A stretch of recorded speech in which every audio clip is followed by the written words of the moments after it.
غوث پاک کی کرامتیں 2000 سے زیادہ تو لکھی گئی ہیں، جو لوگوں نے لکھ لی ہیں، جو نہیں لکھی گئی وہ کتنی۔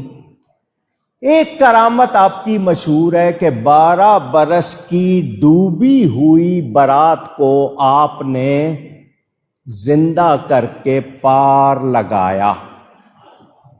کتنے برس کی ڈوبی ہوئی برات؟ اونچی کہیے گا۔ اس پر کچھ لوگ کہتے ہیں جی یہ ایسی بنائی ہوئی ہے، ڈوبتے کو ترا لینا تو سمجھ آتا ہے کہ ڈوبنے سے بچا لینا، لیکن 12 برس کی ڈوبی ہوئی برات، اس کو جناب کیسے زندہ کرنا، یہ ان لوگوں کو سمجھ میں آتا۔ اب ان کی سمجھدانی چھوٹی ہو تو میں کیا کروں؟ جتنی سمجھدانی کسی کی، اور پھر جس پر غوث پاک کا جتنا کرم ہو جائے۔ میں نے قرآن کی آیتوں سے اس کو یہاں پہلے بھی بیان کیا، پھر بیان کر رہا ہوں مختصراً۔ اللہ جس کے لیے چاہے زمانہ چھوٹا کر دے، جس کے لیے چاہے۔ قرآن میں ہے یا نہیں؟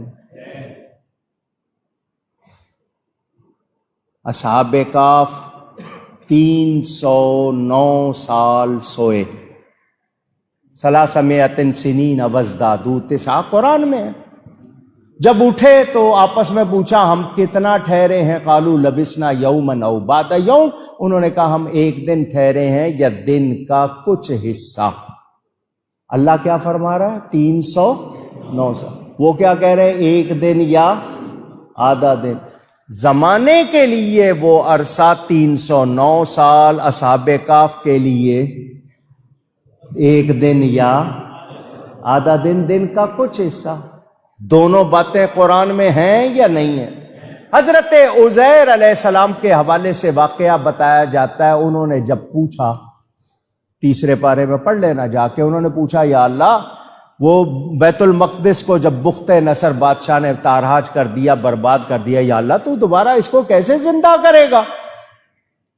وہ جا رہے تھے، ان کا سواری تھی گدا، ان کے پاس کچھ تازہ پھل تھے، فروٹ، جوس اور فروٹ۔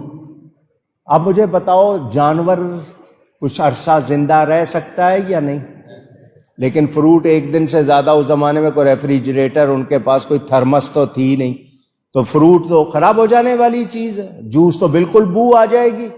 تو فروٹ ان کے پاس تھا کچھ، اور ایک جانور تھا۔ اللہ نے ان پر نیند کو طاری کر دیا، وہ 100 سال سوتے رہے۔ کتنا عرصہ؟ قرآن میں ہے 100 سال۔ جب اٹھے اللہ نے فرمایا تم کتنا رہے ہو یہاں پہ؟ انہوں نے بھی کہا ایک دن یا دن کا کچھ حصہ، دن یا دن کا کچھ۔ اللہ نے فرمایا دیکھو اپنے کھانے کو، لم یتسنہ، اس میں بو بھی نہیں بدلی تھی، اسی طرح تازہ فروٹ، اور گدھا مر گیا، اس کا گوشت گل گیا، ہڈیاں پڑی ہوئی۔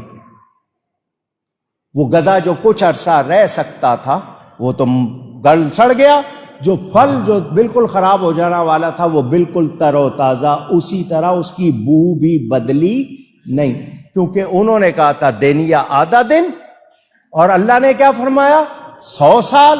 تو فرمایا ہماری بات بھی سچی، تمہاری بات بھی سچی، تم اپنے پھل کو دیکھ لو اسی طرح تازہ ہے، تو تمہاری بات سچی کہ تم ایک دن یا آدھا دن، اور ہم کہہ رہے ہیں 100 سال، تو دیکھ لو یہ جانور مر گیا، اس کا گوشت بھی گل سڑ گیا۔ اللہ نے گدھے کے لیے وہ 100 سال بنا دیے، پھلوں کے لیے وہ ایک دن یا دن کا کچھ حصہ۔ اللہ جس کے لیے چاہے زیادہ کر دے، جس کے لیے چاہے کم کر دے۔ قرآن سے ثبوت مل گیا یا نہیں مل گیا؟ اونچی۔ اب برات نے ڈوبنا تھا، 12 برس بعد نکلنا تھا، اللہ نے یہ چیز لکھی ہوئی تھی یا نہیں؟ اونچی۔ اللہ کے علم میں تھی یا نہیں؟ اللہ نے برات کے لیے وہ تھوڑا کر دیا، زمانے کے لیے 12 سال کر دیا۔ بات سمجھ آ گئی؟ حضرت غوث پاک ایک جگہ وضو فرما رہے ہیں، ایک عورت رو رہی ہے، فریاد کر رہی ہے۔ فرمایا کیا ہوا؟ اس نے کہا جی گھر سے میں نے بنا سوار کر بیٹا سوار کرایا، جانا تھا دوسرے گاؤں سے جا کر اس کو دلہن لانی تھی، دریا تھا طوفان آیا وہ اس میں ڈوب گیا، میں جب سے اب تک رو رہی ہوں، کیا کروں میرا اور کچھ نہیں، میرا رونا بند نہیں ہوتا۔ فرمایا کیا چاہتی ہے؟ اس نے کہا کیا چاہتی ہوں، انتظار کر رہی ہوں وہ آئے، لیکن وہ تو ڈوب گئے۔ غوث پاک نے فرمایا جا تیرے گھر آ جائیں گے۔ غوث پاک نے اس ڈوبی ہوئی برات کو نکالا، بیٹا گھر پہنچ گیا۔ بیٹا، ماں کی آنکھیں ٹھنڈی ہو گئیں، ڈوبی ہوئی 12 سال کی برات غوث پاک نے نکالا اور گھر پہنچا دیا۔ کہتے ہیں ڈوبتے کو بچانا سمجھ آ رہا ہے، طوفان آئے میں طوفان سے نکالنا، 12 برس تو میں نے قرآن سے ثبوت دے دیا۔ اللہ کو پتا تھا میرا محبوب اس طرح دعا کرے گا، اللہ نے برات کے لیے وہ ٹائم تھوڑا کر دیا، زمانے کے لیے 12 سال کر دیے، غوث پاک نے نکال دیا۔ ان کی سمجھ میں نہیں آتا، نہ آئے ہم مانتے، دل و جان سے مانتے